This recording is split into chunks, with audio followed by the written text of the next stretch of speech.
నమస్కారం friends. Hyderabad real estate market దాని స్థాయి ఎలా ఉన్నా ఇండస్ట్రీ పార్టిసిపెంట్స్ అంటే బ్రోకర్స్, బిల్డర్స్ ఈ రియల్ ఎస్టేట్ ఇంకా బతికే ఉంది అనే ఒక అభిప్రాయం కల్పించే అన్ని ప్రయత్నాలు చేస్తున్నారు. తప్పు లేదు, కానీ ప్రాక్టికలీ వాళ్ళు ఈ రియల్ ఎస్టేట్ ఇండస్ట్రీపై జీవితం కొనసాగించగలరా అనేది ఒక పెద్ద ప్రశ్నగా మిగిలిపోయింది. మనం అబ్జర్వ్ చేస్తుంటే లాస్ట్ 6 monthsలో అంటే ఇయర్ స్టార్ట్ కాగానే ప్రమాద ఘంటికలు గట్టిగానే మోగుతూ ఉన్నాయి. కానీ మన హైదరాబాద్ రియల్ ఎస్టేట్ ఎన్ని చావు దెబ్బలు తిన్నా తనకు తాను ఈ అన్ని దెబ్బలకు ఇమ్యూన్గా ఉన్నట్టు, అంటే దానికి ఏ ప్రాబ్లం లేనట్టు, అంతా నార్మల్గా కొనసాగుతున్నట్టు బిల్డప్ ఇస్తూనే ఉంది. కానీ మనం క్లోజ్గా డీప్గా అబ్జర్వ్ చేస్తే ఈ క్రాక్స్ లాస్ట్ 3 years నుంచి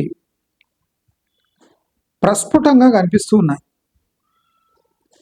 కానీ కనిపిస్తున్న క్రాక్స్ని ఎవరికీ తెలియకుండా జాగ్రత్తగా దాయటం జరిగింది.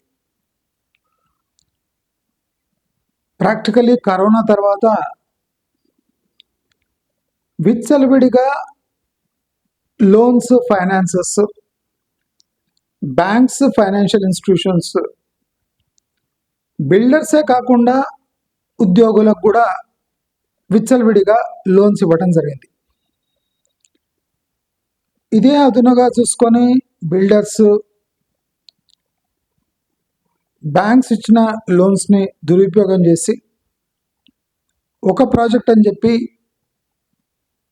ఓవర్ వాల్యుయేషన్ చేసి ఇంకా కొన్ని చిన్న ప్రాజెక్ట్స్ కట్టుకుంటూ, అంటే ఫండ్ డైవర్జన్ ద్వారా చాలా పెద్ద ఎత్తున కన్స్ట్రక్షన్స్ చేయటం జరిగింది. కరోనా తర్వాత డిమాండ్ పెరగటం అది ఎకనామిక్ థియరీస్కే విరుద్ధం. అంటే అన్యాచురల్ రైజ్ని బ్యాంక్స్ కూడా సమర్థించాయి. ఎందుకంటే వాళ్ళ లోన్ కాంపోనెంట్ టోటల్ అమౌంట్ ఆటోమేటిక్గా వేల కోట్లకు చేరిపోయింది. అంటే practical value of properties never matter until the borrower took the risk to pay EMIs. Banks ఏమనుకున్నాయంటే రిస్క్ మనది కాదు, పే స్లిప్స్ చూసి మనము యథేచ్ఛగా లోన్స్ ఇచ్చాం, ఆ లోన్స్ దాన్ని కట్టడం borrower responsibility. When borrower is taking the risk, అంటే బ్యాంక్స్ ఎలాంటి స్టేట్లో వెళ్ళిపోయాయంటే ₹1 కోటి ఆదాయం ఉన్న ఆయనకు 2 కోట్లు 3 కోట్లు ఇచ్చి 50 లక్షలు కట్టిన వాడు మిగతా 2.5 కోట్లు కట్టకుండా ఉంటాడా? తన సాయశక్తులా ప్రయత్నించి ఆ ఈఎంఐ తీరుస్తాడు అనే ఒక పిచ్చి భ్రమలో బ్యాంక్స్ కూడా వెళ్ళిపోయాయి. అంటే ఇది బిల్డర్స్, బ్యాంక్స్ కొల్యూషన్ లేకుండా ఇలాంటి పనులు జరగవు. So sudden escalation in property prices and the culprits are banks and builders. సరే, వీరిద్దరిని మనం బోన్లో నిలబడితే, but the practical person is taking the risk is the borrower. అంటే లోన్ తీసుకునే వ్యక్తి వీళ్ళిద్దరికన్నా ఎక్కువ రిస్క్ తీసుకుంటున్నాడు. వై అని అడగచ్చు. ఎట్లా అని అడగచ్చు. బిల్డరే కదా ఎక్కువ రిస్క్ తీసుకునేది, మరి బారోవర్ ఎట్లా రిస్క్ తీసుకుంటున్నాడు అంటే builder is making 400% profit on each unit sold. So if he manages to sell even 20 to 30% of the property, he will recover his amount that he has borrowed from bank. So he is debt free after 20 to 30% sales. But the real risk lies with the borrower. అంటే ఎవరు అప్పు తీసుకున్నాడు అంటే home loan తీసుకున్నాడో ఆయనది highest risk, because he is paying 400% more. అంటే practically worth of ప్రాపర్టీని 4x చేసి దాన్ని 20 yearsలో పే చేస్తున్నాడు. And the cushion is 20 years and the risk is also 20 years, because the time he repays the loan, the property value may shrink up to 50%. So 50% risk ఇప్పుడు 20 years carry చేస్తున్నట్టే లెక్క. ఇది నేను గత 3 ఏళ్లుగా అన్ని క్యాల్కులేషన్స్ చేసి మీ అందరికీ చూపించడం జరిగింది. కొంతమంది నమ్మారు, కొంతమంది మేధావులు కదా బలైపోయారు. అయితే మనం అబ్జర్వ్ చేస్తే ఈ ముగ్గురులో బ్యాంక్స్, బిల్డరు, బారోవర్లో ఈ హోమ్ లోన్ తీసుకున్నవాడు హైయెస్ట్ రిస్క్ కేటగిరీ. అంటే బర్డన్ అంతా వాడే భరిస్తున్నాడు. ఒకడేమో కట్టి బ్యాంకులకు అప్పచెప్పి వెళ్ళిపోయాడు, దట్ ఈస్ బిల్డర్. బ్యాంకులు రిస్క్ అంతా బారోవర్ని తినేసి హైపోతికేట్ చేసుకొని లోన్లు ఇస్తున్నాయి. అయితే ఇక్కడ ఒక విచిత్రమైన ఘటన జరిగిపోయింది, చాలా తొందరగా జరిగింది. అదేమంటే రిస్క్ అసెస్మెంట్లో బ్యాంక్స్ 2-3 తప్పటడుగులు వేసాయి. బిల్డర్ని real value of the property question చేసేయడం మానేసాయి. అవేమనుకున్నాయంటే ఆయన చెప్పిన రేట్ల మీద బారోవర్ తీసుకున్నప్పుడు మనకేం రిస్క్ అనుకున్నాయి. కానీ మనం రీసెంట్లీ ఎగ్జాంపుల్ తీసుకుంటే ముంబైలో ఒక 14 to 20 crores మధ్యలో ఎకరా ఉంటే మన హైదరాబాద్ రాయదుర్గంలో 235-237 crores ఒక ఎకరా పోయింది. అంటే ఇక్కడ విచిత్రమైన రిస్క్స్ ఉన్నాయి.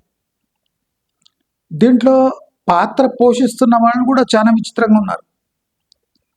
హైదరాబాద్ మార్కెట్లో బిల్డర్స్, బ్యాంక్స్, పొలిటీషియన్స్, గవర్నమెంట్, అంటే ఇక్కడ షేర్ హోల్డర్స్ ఎక్కువ ఉన్నారు. When you compare real estate projects in some other cities, ఇప్పుడు ముంబైలో కూడా మాఫియా రిస్క్ ఉంది, కానీ ఇక్కడ ఉన్నంత ప్లేయర్స్ అక్కడ లేరు. అంటే once you escalate, for example escalation ఎందుకు జరుగుతుంది? అన్లిమిటెడ్ ఎఫ్ఎస్ఐ అంటే ఒక క్యారెట్ లాంటిది. You invest any amount of money on a acre of land or 2 acres, you can build any number of floors, you can extract profits from a piece of land. ఇది గవర్నమెంటే ఒక private ఎంటర్ప్రైజ్కి ఒక carrot విసిరినట్టు అయింది. ఇక్కడ trap అయిన వాళ్ళు builders, ఇక్కడ trap అయిన వాళ్ళు బ్యాంక్స్. అంటే ఒక పాలసీ షిఫ్ట్, ఒక గవర్నమెంట్ పాలసీ షిఫ్ట్ నుంచి టోటల్ ఇండస్ట్రీ వాల్యుయేషన్స్ మారిపోయాయి. దానివల్ల మనము ఇప్పుడు బాంబే ఈజ్ అట్లీస్ట్ అంటే nearly 90% cheaper then Hyderabad properties. ఇక్కడ తుక్కుగూడలో కూడా 15-20 కోట్లు ఉంటాయి. Tukkuguda is not Mumbai, but still the land values are అంటే వాల్యుయేషన్స్ అలా ఉన్నాయి. దీన్ని క్వశ్చన్ చేసి లాభం లేదండి, because people who ancient properties అంటే తాతల ప్రాపర్టీస్ ఉన్న వాళ్ళకు ఏ రిస్క్ లేదు. They can hold the properties for as long as possible.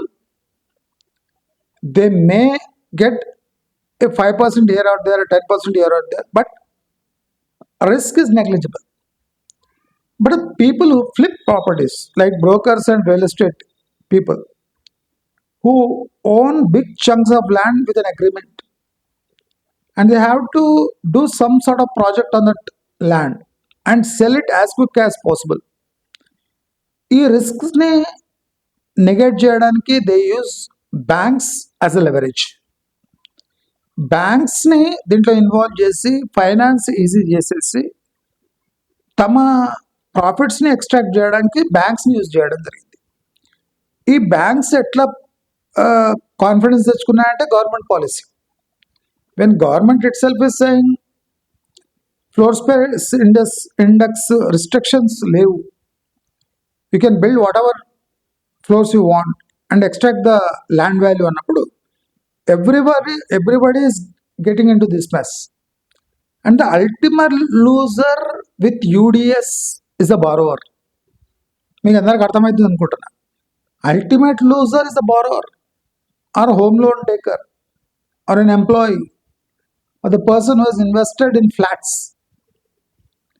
because once the land premium eases, అంటే ల్యాండ్ ప్రీమియం తగ్గినప్పుడు ఫ్లాట్ వాల్యూ నెగటివ్ జోన్లో పోయే ఛాన్సెస్ ఉన్నాయి. Because the land value has flat component. Flat ఎన్ని ఉన్నాయి? ఒక్కొక్క బిల్డింగ్లో 250 ఫ్లాట్స్, 220 ఫ్లాట్స్ ఉన్నాయి. So when you average the UDS with in relation to the land value, your UDS can become negative. అందుకోసం last 3 years నేను చాలా విచిత్రమైన క్యాలిక్యులేషన్స్ మీ అందరికి ఇచ్చాను to convince you people that something కాదు, a big thing is going which will go wrong in short term and long term. Be cautious అని నేను చెప్పే అన్ని ప్రయత్నం చేస్తాను. అయితే రీసెంట్లీ H1B ప్రాబ్లమ్స్ వచ్చినాయి. అంటే దిస్ అమెరికన్ రెసిప్రోకల్ కాకుండా ఇంపోజ్డ్ టారిఫ్, అంటే తనదైన మెథడ్లో అమెరికా టారిఫ్స్ తన వంతు తన శైలిలో వదిలేటప్పుడు ప్రాబ్లమ్ స్టార్ట్ అయింది. అది ఇప్పుడు అమెరికన్ సిటిజన్షిప్ వరకు పోయింది. Plus over dependence on America for employment, అది అమెరికాను ప్రేరేపించింది.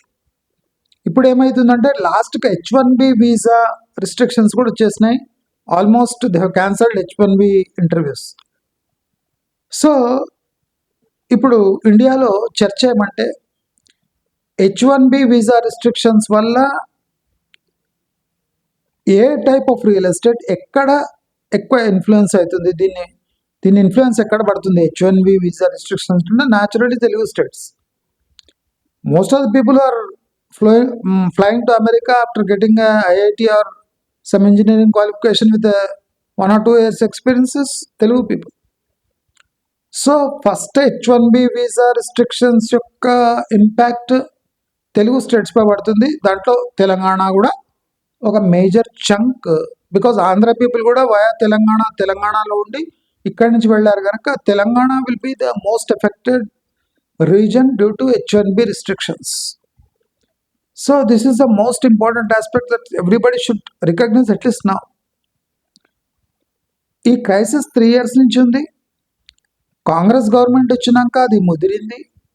లాస్ట్ 6 months ఇది రెడ్ అలర్ట్ టైం. నేను చెప్పిన 1 yearలో మీకు తాడా పేడా తెలిపోతుంది. నేను మామూలుగా చెప్పలేదు, విత్ డేటా చెప్తున్నా.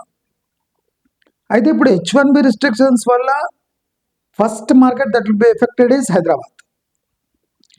అంటే పిడుగు లాంటి వార్తలు ప్రతి వారానికి నెలకోటి పడుతుంటే కూడా మేకప్ అవుతూ గాంభీర్యంతో ఇంకా రియల్ ఎస్టేట్ షోస్ ఎగ్జిబిషన్స్ పెట్టుకుంటూ ఎవ్రీథింగ్ ఈజ్ నార్మల్ అని చెప్తున్నా. Banks have already taken care of their bad debts. They know where from the bad debts will come and they are very cautious. The person who is not cautious are the people who are routinely investing in real estate. అంటే వాళ్ళ రొటీన్గా invest చేయడం అలవాటైపోయింది. ఒక property flip చేసి ఇంకో ప్రాపర్టీలో property కొనడం 2-3 years తర్వాత అమ్మటం, ఇది అలవాటైపోయింది. So it has become a easy game. But in reality, without any warning, this business has become very risky. So దీన్ని మనం దృష్టిలో పెట్టుకోవాలి. Real estate is not what it was at least 5 years back or 4 years back. It has change drastically. Drastic changes వచ్చేసినాయి real estate. You should not ignore that. అదే కాకుండా H1B visa restriction, ఇప్పుడు చూడండి, H1B was the first step for people to escape from India to America, stay there, bear children, become the citizens, apply for green card and stay forever. But that is not the case now. H1B అంటే first స్టెప్లోనే restrictions వచ్చినప్పుడు, people who are dreaming or dreamt or who are already there with the H1B visas in US will face abnormal consequences of dreaming to stay in America. So first స్టెప్లోనే restrictions వచ్చినందుకు ఇక్కడ real estate market will be first thing that will be affected. And నేను చెప్పినట్టు 3 yearsలో పాతాళానికి పోయే అన్ని chances real estate, Hyderabad real ఎస్టేట్కి స్పష్టంగా కనిపిస్తున్నాయి. ఇది కాకుండా ఇప్పుడు ఆల్రెడీ ప్రీమియం ప్రాపర్టీ ప్రైజెస్, ఈ ప్రీమియం ప్రాపర్టీ ప్రైజెస్ రెంటల్ మార్కెట్స్పై తీవ్రమైన ప్రభావం చూపిస్తున్నాయి. People who are buying flat at inflated price of 1.5 crores to 4 crores to 5 crores are bound to take their initial premiums on their head for next at least 5 to 10 years. అంటే ఆ pressure 5 to 10 years వరకు తీవ్రంగా ఉంటుంది. Because they have to extract maximum out of this flats in first 10 years. After 10 years the flat will depreciate like anything. So if they want to resell, they have to sell in about 5 years or below 10 years time. 5 years అని చెప్పాలి. But this initial 5 years, if you have invested 3 crores, if the bank FD is giving you 21 lakhs per year, what is the logic in getting a 3 crores property, a 1 lakh rent? 1 lakh rent will fetch you 1% or 12% per year. That's the max. But 3 crores will fetch you 21 lakhs without any risk in form of 1 year bank FDs. So 7% అంత ఈజీగా without risk వచ్చినప్పుడు 3 crores with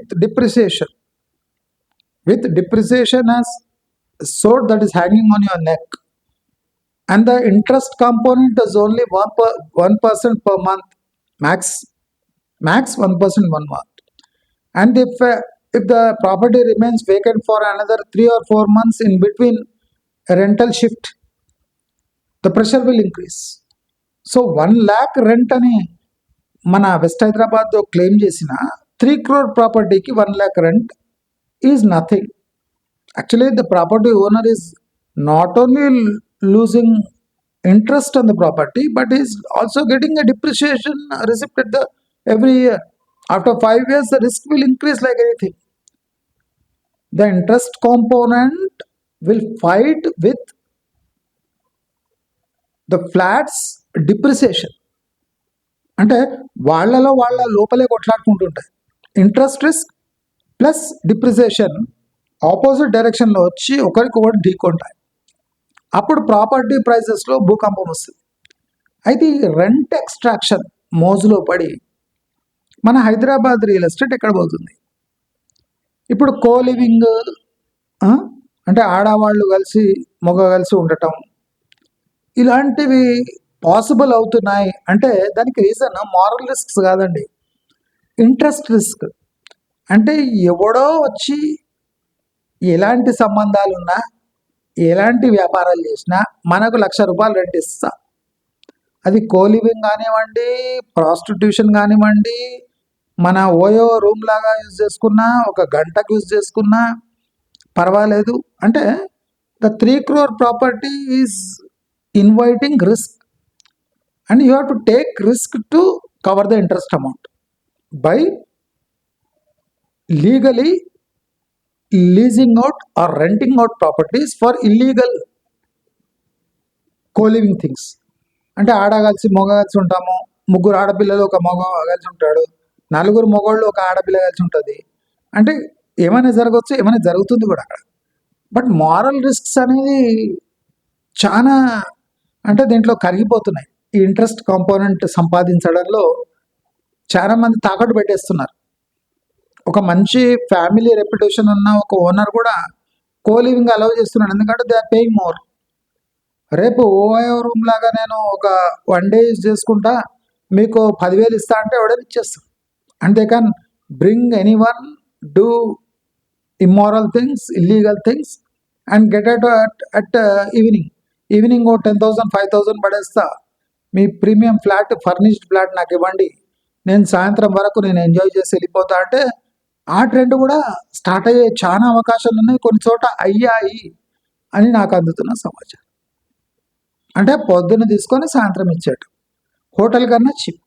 A furnished flat when you are getting for 5,000 for a day and the owner is renting out,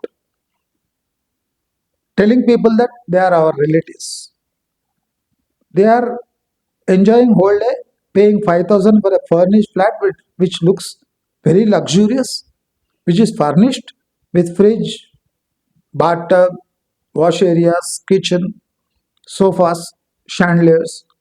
So it looks like a 3-star hotel, but they can get the whole flat for 5,000 per day. They can enjoy in that flat without any rate risks. They have to throw 5,000 on their face and use it at a motel and get out of the property by evening or night. So ఇలాంటి trend హైదరాబాద్లో వస్తుంది. దీన్ని ఎవరు తప్పుపడట్లేదు, ఎందుకంటే ఏమంటే మనం ₹1,00,000 తీయాలి కదండి, 3 కోట్ల ఫ్లాట్కి ₹1,00,000 రాకపోతే లాభం ఏంటండి? ఇలాంటి ఇమ్మారల్ థింగ్స్ వచ్చి ఒక ఫ్యామిలీ అట్మాస్ఫియర్లో ఉండే ఒక gated community, gated communities are most secure areas. This secure areas are being used to for coliving and various illegal things. ఎందుకంటే ఎవరైనా రావాలన్నా సెక్యూరిటీని దాటుకొని రావాలి తప్ప, అంటే అక్కడ సడన్ రైడ్స్ కానివ్వండి, క్వశ్చనింగ్ కానివ్వండి లేదు. ఎందుకంటే వేల ఫ్లాట్లు ఉన్నాయి, ఏ ఫ్లాట్లో ఏం జరుగుతుందో ఎవరికి తెలియదు. So they don't talk to a neighbor also. So అదొక అడ్వాంటేజ్గా మారింది. ఎవరు వస్తున్నారో ఎవరు పోతున్నారో తెలియదు. వస్తారు, పొద్దున వస్తారు, సాయంత్రం వస్తారు, నైట్కి వెళ్ళిపోతారు. So who are they, what they are doing in their flats? People may know, but they don't question, because everybody is on the same boat. They want to extract maximum from the invested amount in the form of rent or lease. So these things are getting normal. ఇది normal అయినప్పుడు gated properties రిస్క్లో ఉన్నట్టే. So tomorrow gated properties అంటేనే వీటికి famous అయిపోతుంది. And coliving is a risky thing nowadays, ఎందుకంటే ఆత్మహత్యలు, హత్యలు ఇవన్నీ కామన్గా జరుగుతాయి. So once these kind of elements enter into rental space, అంటే రెంటల్ దీంట్లో ఇటువంటి స్పేసెస్లో ఇలాంటి థింగ్స్ జరుగుతుంటే whole rental market will become a motel market. అంటే రోడ్ సైడ్లో ఉన్న లాడ్జెస్ లాగా తయారైపోతాయి with proper security and luxurious environment.